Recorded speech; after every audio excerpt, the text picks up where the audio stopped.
Today's video, we're going to talk about your product feeds that you use to run your shopping or PMAX campaigns in Google Ads. How those product feeds can be basically stuffed with extra keywords, stuff like your competitor names or synonyms of the keywords that people would basically refer to or type into Google to find your product. How you can use that to massively increase your sales. I'm going to talk about how you can specifically do that in this video, how to get those massive increase of results in your sales for yourself. And I'm also going to talk about specifically different use cases here where we've done this for other companies already as well. So you can obviously get a better handle on how this actually works in reality and how you're going to do it for your company. So at the very least, if you're running shopping in PMAX, you want to hear this. This is something that when you can't get any more results from your campaigns, this will get you results for your campaigns, or in addition to what you have. Even though it takes a little bit of time to, obviously do, as you will see, it's well worth the returns also, as well as you will see. Getting 20, 30, 40, 50% increase in sales volume on your shopping or PMAX campaigns is very common, implementing this kind of strategy for your PMAX and shopping campaigns. So with that said, I'll get right into the content, okay? Everybody knows about the word or phrase keyword stuffing, which is basically, if you don't know, taking a web page that you have and sticking more keywords in there so you rank higher in the search engines. Keyword stuffing, a similar use case that's more relevant to what we're talking about with shopping and PMAX campaigns would be like on Craigslist. On Craigslist, if you use Craigslist, what do people do at the bottom of the listing? They type, if you're looking for a car, they put not this car, and they list, generally speaking, all the other cars that, like if you're looking for a brand new Corvette, they'll put not Mustang, not Viper, not, and so if you're searching on Craigslist for basically a Mustang, then your listing that your Corvette that you're trying to sell will show up for somebody that basically would probably buy your car if it was a good enough deal. So you get more traction on and traffic to your Craigslist listing selling your car. We're going to kind of do the equivalent of that in this, keyword stuffing of our shopping campaign product feeds that we upload to Google Merchant Center to power our shopping campaigns, and same thing with PMAX. But anyway, whereas people know, though, traditionally to take keywords and put them on our websites, on our landing pages, and stick them there. And what a lot of people used to do back in the day is they'd put a bunch of keywords at the bottom of their page and really small font, or they would change the color so you can't see them, but they're like embedded into the page. It would trick Google to give them more traffic because it understands better what traffic to send to the page. And back when Google was dumber, or more stupid, is the right way to say that, their algorithm wasn't as smart, and the ranking algorithm wasn't as smart. Adding those extra keywords to the page helped a lot. And it still does to this day, but it's technically against the rules, and you're not supposed to do it, but it does certainly help. Why? Because even though Google's algorithm is really, really smart today in comparison to what it was 15 years ago, they still don't know micro details about your products and like what products are similar to those and the type of things that your products would be good, what problems it would solve, that Google is just not going to find out for at least a very long time, but probably not at all through the trial and error of trying to send people to your page and realize what satisfied people and what did not. And but the great thing about running these PMAX and shopping campaigns is you could take that elements of that keyword stuffing model that works to get more profitable traffic to your site from organic or on the organic traffic side to make your PPC campaigns that much more profitable.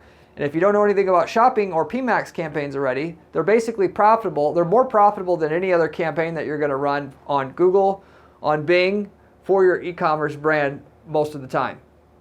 For e-commerce, Amazon's getting so good now that basically that almost beats Google, at least starting out. But as it comes to, as for a close second for most of our e-commerce clients, it's going to be Google Shopping, and more specifically PMAX. PMAX beats shopping. I'll explain why. But so you run your PMAX campaign, it does well, but once you're ready to get more out of it, this keyword stuffing task will help you get more sales out of what you're already getting just by giving Google and saying, here's a product feed, go to town, get me customers. You're going to help their algorithm out, figure out how to learn from, the process of, trial and error on their side to figure out who your ad should show up for in front of, and who it shouldn't show up in front of. You're going to help their algorithm out, figure it out faster by adding keywords to your actual product feed. Now, you actually can add keywords to your landing pages on your site, just like you would keyword stuff to get organic traffic. Your landing page, the product page where you're taking your traffic to from your shopping/PMAX ads.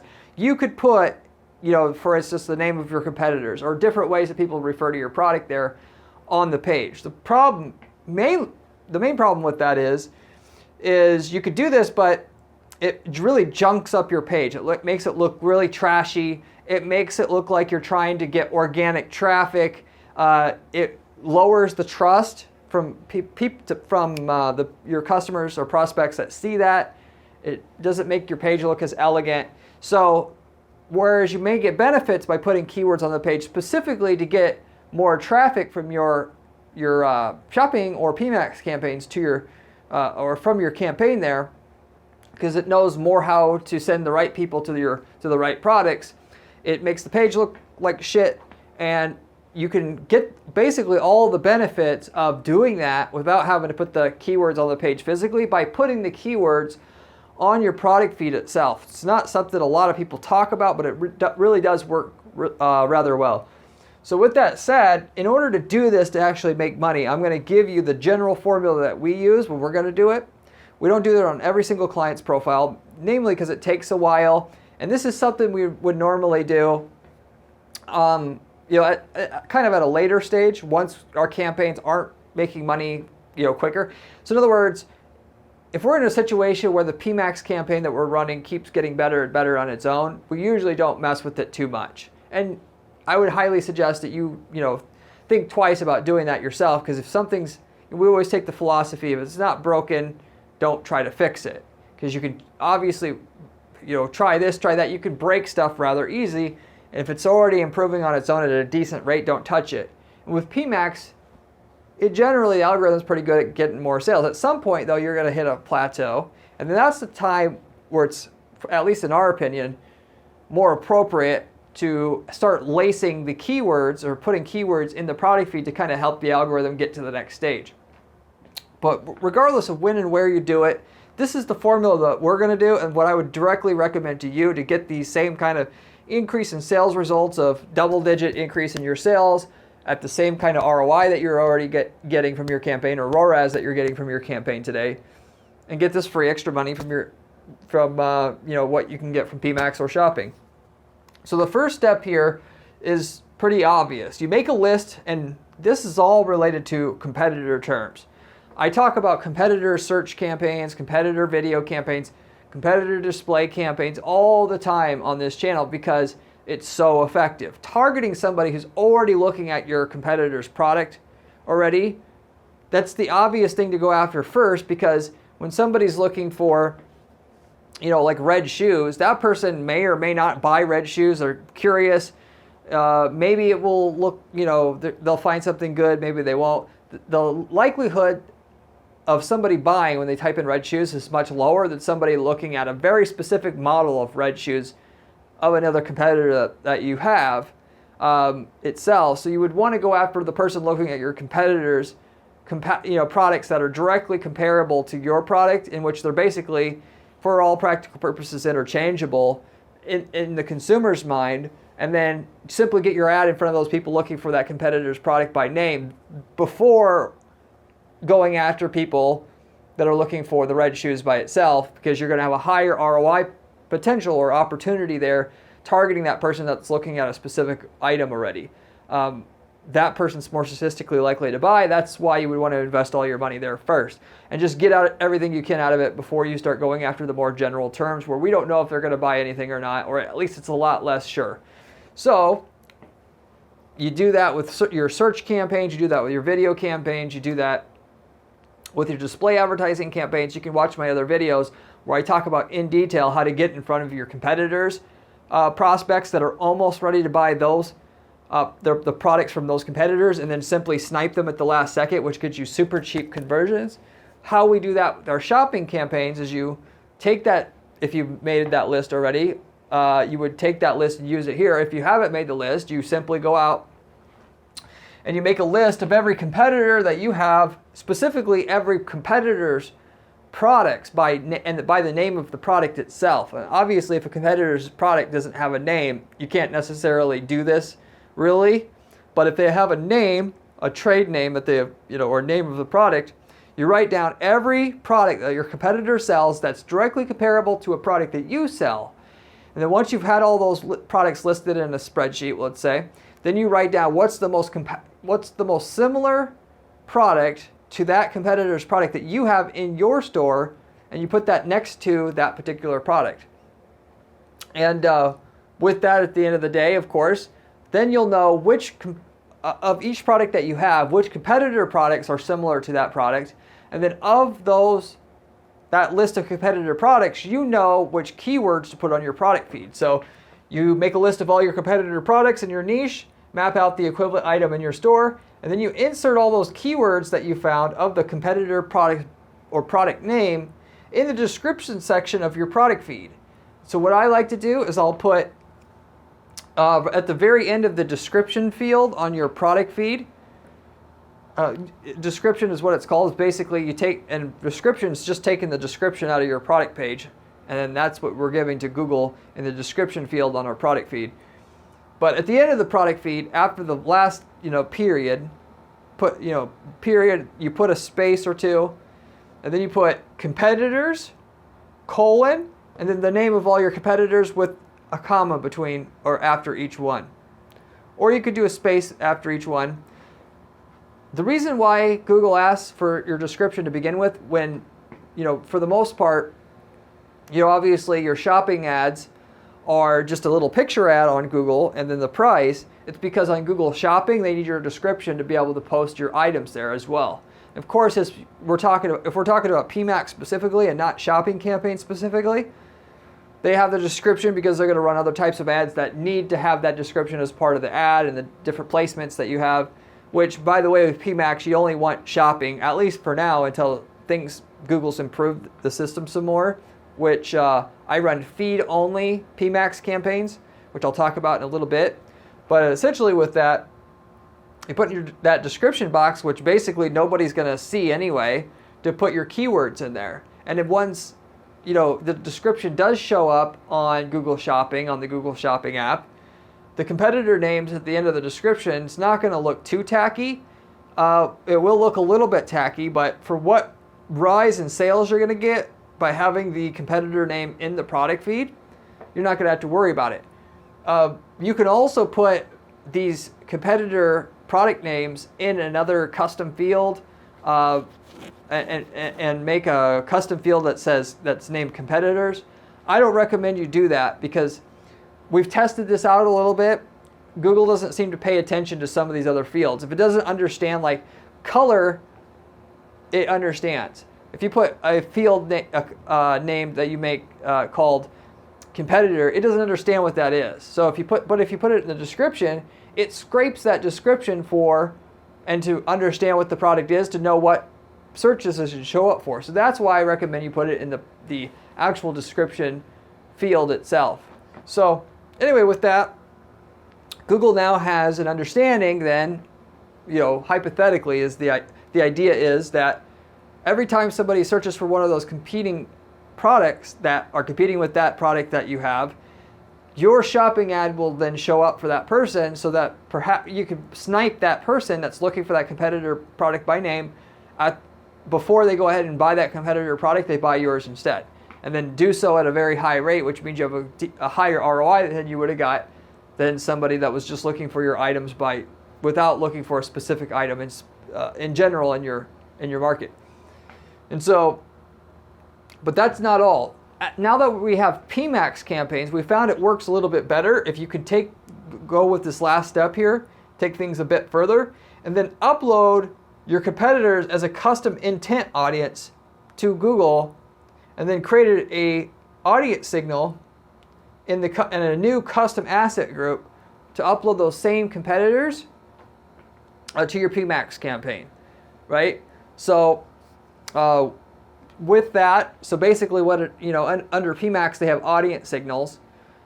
With that, you can create an asset group that in that asset group, it has all the names of your competing products that you collected on this first step here. And what we'll actually do is we won't take all the competing products that compete with, our entire list of competitors there and put it in one asset group. We'll make one asset group for every list of competitors that we have that competes with a specific different item. So we'll have a bunch of different asset groups. Works better that way, as we found, if you're going to do it. So all the individual product names that compete with product A, you make a custom intent audience out of that itself. You can look up how to do that on Google outside this video. Once that's done, that in itself, that audience you created, that custom intent audience with the competitor names in it, is applied as your audience signal itself to your PMAX campaign, but you apply that signal to a custom or to an additional asset group in which you apply that signal itself in it. So you'll have a bunch of asset groups in your PMAX campaign. Each one has a different list of competitors that compete with a different item.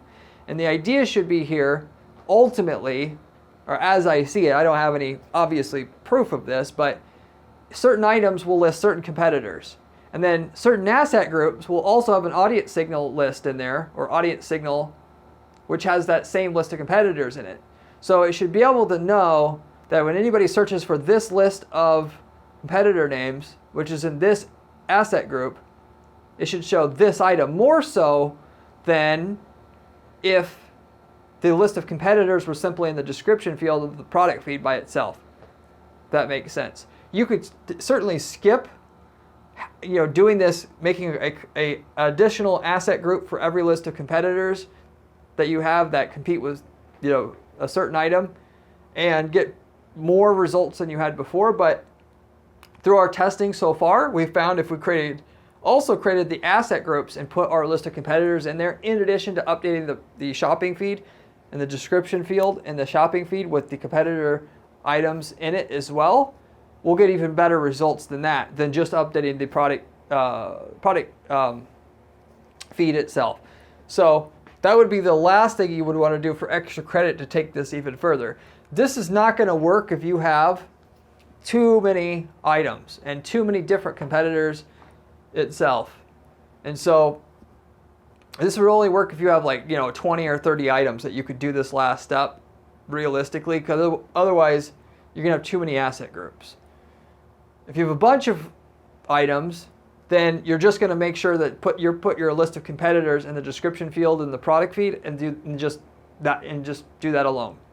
So if you just have a few items, I would recommend going the extra step, making the custom asset group with a list of competitors that compete with each individual item that you have there on your product feed itself, so that each asset group has the competitors for product A. An asset group contains a list of competitors as an audience signal that compete with item A, and then another asset group that has an audience signal that contains the list of competitors that compete with product B, and so forth, and covering all your 5, 10, 15 items that you have.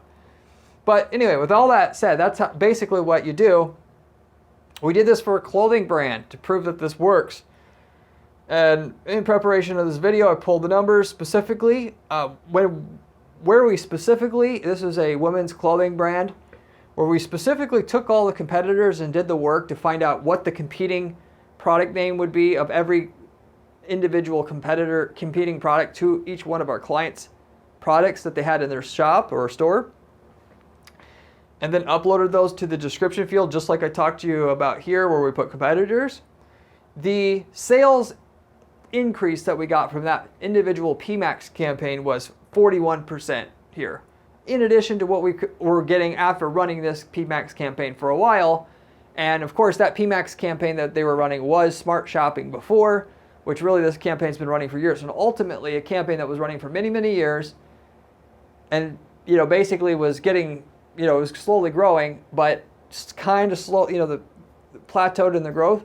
This took it up an additional 41% within the next 90 days of having this applied. So that's how much of a difference this actual strategy of adding the competitor names in the description field to help Google out, find, and to better match who is searching with the your products, because it's ultimately the Google's ad algorithms trying to figure out if your product should be shown for a certain search or a competitor's product should be shown. And when you're giving them the information on your product feed that has all those competitor names on there, and it starts showing you for those competitor names, and right away they realize you have a higher click-through rate than other people that were showing on that search result before in the shopping section. Now they prefer you. So you're going to get more searches, more impressions, should I say, and therefore more clicks and more sales than you got before, because it now knows something that it didn't figure out on its own, so to say. So eventually Google's algorithm will figure out everything. That's assuming we have infinite data to give Google. So to get results quicker, we help the algorithm out, give it the name of the competitors that are the competitors of each item, and then they can right away, basically shortcut the results that they had to, come up with in this work that they had to do on their end to eventually, figure out of the competing items in that niche, which item specifically on your shop or store they should actually show itself. And because they don't know those, micro nuances and this item, these are the exact items of their competitor items. Because for a clothing shop, if you think about it, there's technically many, as far as the algorithm can do, there's only the competing women's clothing store has so many different items. They don't know which items exactly compete with this specific kind of individual top that we're selling until we tell them. They would, again, eventually figure it out after millions of dollars of ad spend. Through eventual trial and error, they'll figure it out. But why waste all that time and money when you could just provide them the exact list of competitor items that basically we know if they're searching for that item, we're going to be more relevant than the people that they're showing for in the Google shopping spots now. So anyway, and then going further here, I didn't mention already, sorry. You will also want to do synonyms. So competitor names is only one way to keyword stuff your product feeds. And by the way, I call it keyword stuffing. Google doesn't have any specific rules against this. Your description is your description. There's no rule that says you can't put the name of your competitors in your product description. That's up to you. And frankly, you're paying for the traffic. So Google can either ignore the information you gave them or not ignore it. And for that matter, if you're giving them information that's going to help them make more money and help their users find what they want quicker, it's a win-win for everybody anyway. So there's nobody being hurt. Of course, you could say that same thing about keyword stuffing for Google organic traffic. Technically, everybody's supposed to win there, and they actually do, but it creates an uneven, unfair playing environment for people that are not doing it. So if they let certain people do it, the people who don't do it would be at a disadvantage. It would create anti-competitive. It would be like a anti-competitive business practice that Google would allow. They want to allow all businesses to kind of compete based upon the merit of their, how good their products or services is. On the ad side, they actively want you to give them more information so that they can help run your shopping campaigns better or PMAX campaigns better. So if you're going to give them a few extra keywords that once they got those keywords, bang, right away they could charge you 50% more money, of course they want that.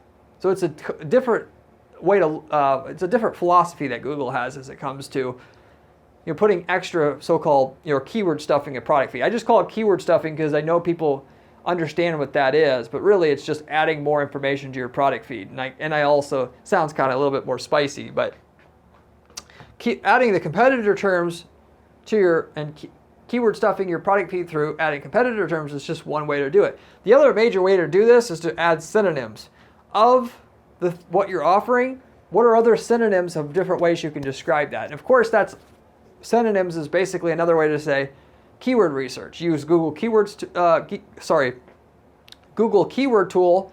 You could use Google free free Google keyword tool, or Google's free keyword tool, there we go, and find keywords that people type in when they also are looking for, a oak wooden kitchen table. They might look for oak dining room table. It's technically the same thing, same product that you would use in either case. So, but you use the keyword tool to find out how people are searching and what would be a synonym, how it's another way people are searching. And technically you could use that and put that on your product feed. And that is one way to do it, but for the most part, Google is smart enough, at least at this stage, to figure that out on their own and fairly quickly. You don't need to give them all these extra keywords. It's not like 10 years ago where their algorithms were really immature and how well they understand. They came up with latent semantic indexing and understanding how one keyword relates to the other, even though you don't have dining room table on your page. They know keyword and dining room mean the same thing and kind of figure out this stuff anyway. But when I'm saying synonyms here, what I'm talking about is stuff that the algorithm won't understand, the micro nuances. And to give you one example of, a specific example of where we did this here, and should I say the exact way we did this here for this clothing company, is looking through. The way that you find this also is if you're running search campaigns on Google, you can go through all your search terms data, which shows you physically what people have typed in. If you're running Amazon ads, you could go and get data from your Amazon ads search terms report, and you can just find out how people are searching. And once you find out certain things that you don't already have on your product page, you can start to add those and use that as ammo to keyword stuff your product feed and get more out of your shopping/PMAX campaigns that way. But the less obvious stuff, the more longer tail search stuff. So in this case, it was it's a women's clothing retailer, like I mentioned, that we're talking about here for this case study. And what they had was their clothing was in certain sizes, small, medium, large, that type of thing. But specifically in the realm, and they sold a lot of dresses as well. They sold lots of different things. And the dresses, people would search for the dress size, whereas they didn't have the dress sizes in the traditional format. They still had like medium, large, and it wasn't like what you would think is a traditional dress. It was sort of like in the middle. But anyway, they didn't have all the dress sizes listed on the site. They just had the traditional way that they would, say sizes.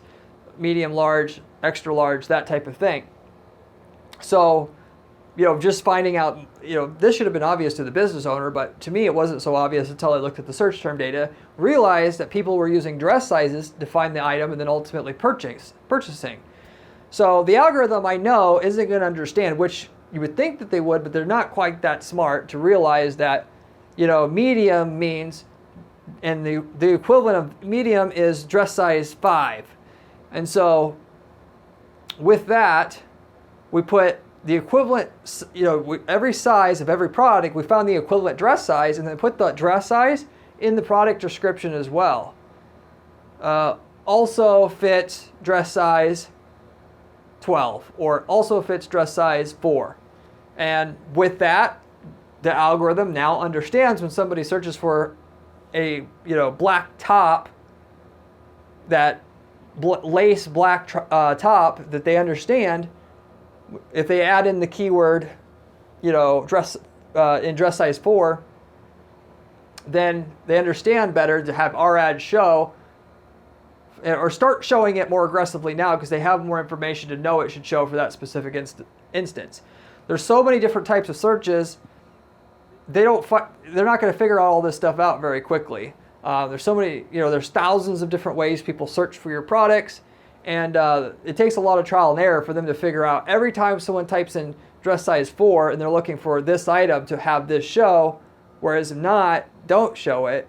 Again, you could eventually wait for them to figure it out, and if you're not spending millions of dollars a year in ad spend, more than likely they won't figure it out in any time, in the near future that even is relevant. You add those dress sizes to your description so that Google is going to automatically start knowing, oh, okay, medium means dress size 4, and so if they use dress size 4 instead of medium, they mean the same thing. So from now on, immediately, let's just start showing this item for any time somebody types in dress size 4, and looking for that product as well. And of course, they're not going to take anything at face value. If you try to trick them and then they start showing your ad and you're not getting a good click-through rate, you wasted your time. But in situations where where if they start showing it for this term, you're going to have a higher click-through rate than the other people in the shopping space for that term, they'll immediately start showing yours from now on. That's where you specifically win. And of course, that's where everybody wins. So there's no point in tricking them, if you will, because you're not going to get any credit for it. So anyway, they start showing it for, in this case, the dress sizes for people that are searching for dress sizes by, or use dress sizes instead of other traditional sizes, large, medium, small, medium, large, and so forth. And we right away got a big increase in sales doing that. And you could tell, we even did an experiment where we started searching for different dress sizes and the product names, and they were coming up real well. Now that's not going to, if that's you, that's not going to start happening for you right away. It's going to take time. You add these keywords to your description, the algorithm's going to take some time. It doesn't just aggressively test things out. It's going to test a little bit at a time. Let's try one little, out of everything you can start showing up for, it'll test 1% of it out. And if that works, they'll try 2% and then keep going. And eventually 90, 180 days later, you're starting to show aggressively for all the different dress sizes, like in this occasion, or your other synonyms that you're using that you've added onto your product feed, assuming that they actually were relevant enough to get you a high click-through rate in the times that they also had you show up for those terms that you laced your product feed with. And so that's what I'm talking about in terms of synonyms. Now, we did the same thing for an auto performance company. And so actually have a company that sells auto parts. I mentioned on this channel before, I had some familiarity in this niche before. I knew when people are looking for a,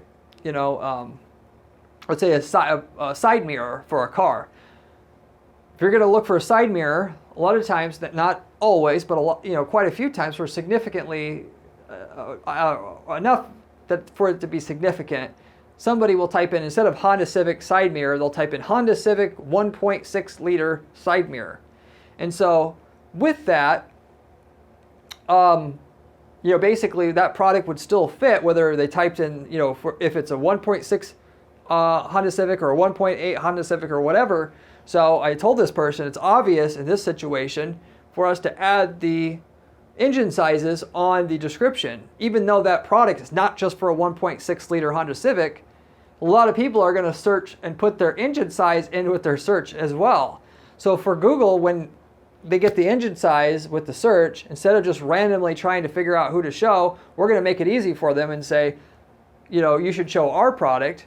And of course, if our product image and price and all that is already performing well, they'll immediately you're saving their algorithm time to figure out that your ad should be shown first for that search as well.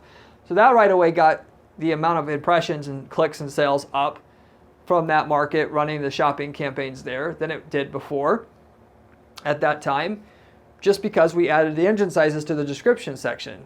Fits, 1.6, 1.8, 2.1, 2.5, 3 liter, and so forth. So that's what I mean about synonyms. You want the less obvious ones. People know,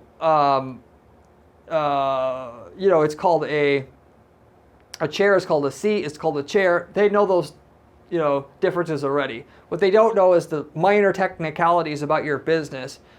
They don't know that, and you've clued them in by adding the keywords to your product feed. But going back to the example about the women's clothing retailer and brand, when we added the dress sizes to the feed itself, the sales went up another 24% on top of the 41% we got just by adding the competitor names to all the description fields as well.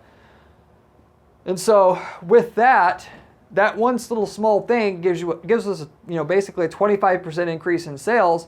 That's really quite significant. So it's going to take you some time to go in and really figure out, okay, what do I add to these descriptions that, if Google starts having us show up for these things, it'll be immediate home run for us and for Google, having found the perfect item that they should show for those searches. That's what you basically want. So that's what I mean about the synonyms there. and what you want to do for that. But anyway, in general, that is the whole strategy that I was referring to as it comes to keyword stuffing and how to use that to have a massive increase in your sales with relatively a reasonable amount of work up front for your company, but after that, no work at all. And just having that locked in for the next years that you're going to run your campaign. So, as it's said, I did mention that I would talk about PMAX a little bit, just so in case you don't know, I've mentioned several times on this video. If you want to run PMAX campaigns, you don't run PMAX campaigns with all the assets in it, the images, all that. If you want to make good money, if you're not doing shopping or PMAX, you run, instead of shopping, PMAX will do much better than shopping. But if and only if we have found, and this applies for every single market that we've done this in, you run it if you don't run, or if you run a feed-only campaign is what we're calling it and what it's generally called out there in the industry for other people doing it, where in the section where you put your so-called ad assets, you don't put any images or headlines or descriptions or anything. You leave it all blank. The only thing you give Google for that PMAX campaign is your products, and then you turn that on and you run that. And once you've got all the, everything you can squeeze out of that, so to say,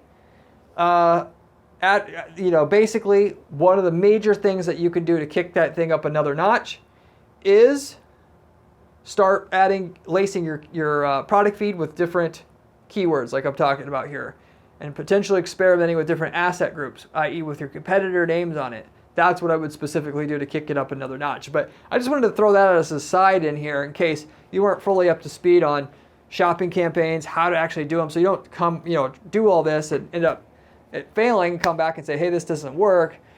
That's the preliminary information that you need to know to make good money with shopping, given if you do a feed-only campaign like I told you, you're actually going to get a shopping campaign that is much more intelligent in how it operates. Google used to have smart shopping, and that worked much better than shopping, and then smart shopping was basically canceled, and now you had to do PMAX to do smart shopping. But PMAX got you on search networks, it got you on display networks, it got all this other stuff besides shopping you didn't want. So then we found out, looking through the API documentation, you can actually run a PMAX campaign with no ad assets in it and only the feed itself. So you're effectively getting a smart shopping campaign the way that it always, in its glory, used to work, but without all this other stuff that PMAX, Google was trying to have us do with PMAX itself. So they took a product everybody wanted, added a bunch of stuff people didn't want, married it. We figured out how to get the stuff nobody wants off of the PMAX, so we can do what smart shopping always used to do by itself. That always worked really well, and that always did better than regular shopping. So as it comes to doing this type of thing, you run the feed-only PMAX campaign, and you start loading up, you start doing your research about how people are searching. You can run a search campaign or an Amazon campaign to get search term data to understand what keywords to lace your product feeds with.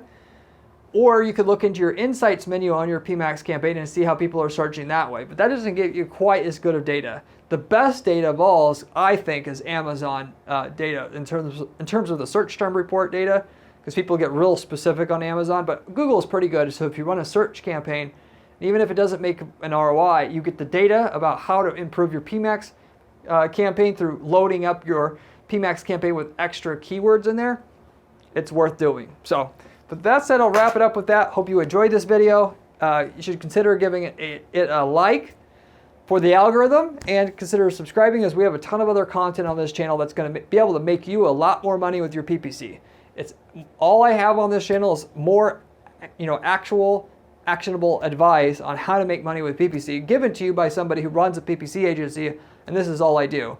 We run lots of Google ads, Facebook ads, and the stuff, and other PPC ads, and all the stuff that works, we give it to you on this channel, and all the stuff that doesn't work massively, will cost you your ass, basically, we tell you also on this channel. And that's not what you're going to get with other YouTube channels. For the most part, you're going to get, what's a PMAX campaign? No, we tell you how to make money with PMAX. So subscribe to the channel. If you keep watching, you will make millions of dollars with your ads if you are motivated to help and stay with it and figure out the stuff that actually works from somebody who's actively testing it out all the time and not have to go through all the hassle of testing stuff that's going to lose you money to figure out what works. If you have any questions about anything I covered today, leave me a comment below. I'll get back to every single person who leaves me a comment on this channel, usually within a couple days' time. I also have a blog at guaranteeppc.com/blog where I personally have blogged information about how to set up PPC campaigns that make a lot of money. If you want to learn on a more step-by-step basis how to set up really profitable campaigns, stuff that we use for our clients to guarantee their results, literally speaking, because that's what kind of agency we have. We guarantee people's results here and work on contingency. You can find great supplementary information there as well. As a final note, we have a brand new program at our PPC agency at Guarantee PPC where we offer turnkey PPC campaigns where we have campaign templates in markets where, basically we've made for clients millions of dollars in sales. If you're looking to open up a similar business in another market, you can, instead of building up the PPC campaigns for yourself, you could just use the campaigns that we've already got that got the results and skip all the learning and trial and error and basically work to get those same results. We could tell you basically what results you can get in that market even before you start, give you the campaign templates that we were using for that same exact campaign, the landing pages and all of it, and get those same results for yourself. Enough so where we've had clients come in, take our campaign templates, open a business in that market, outsource all the work to another vendor in that market, and take 5 to 10% of the revenue for themselves as a profit, not knowing anything really about how to fix toilets or whatever. So, and we may have a campaign template ready to go in your market, which we could just give you in case you don't want to work with the agency. You could just use the campaigns and everything that we learned worked. So anyway, if you're interested in that type of thing, reach out to us. We have tons of different markets where we've gotten results in the market and can tell you what kind of results you can get in that market. So reach out to our firm if you're interested in that.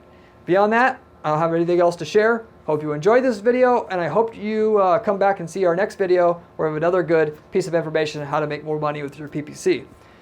See you there.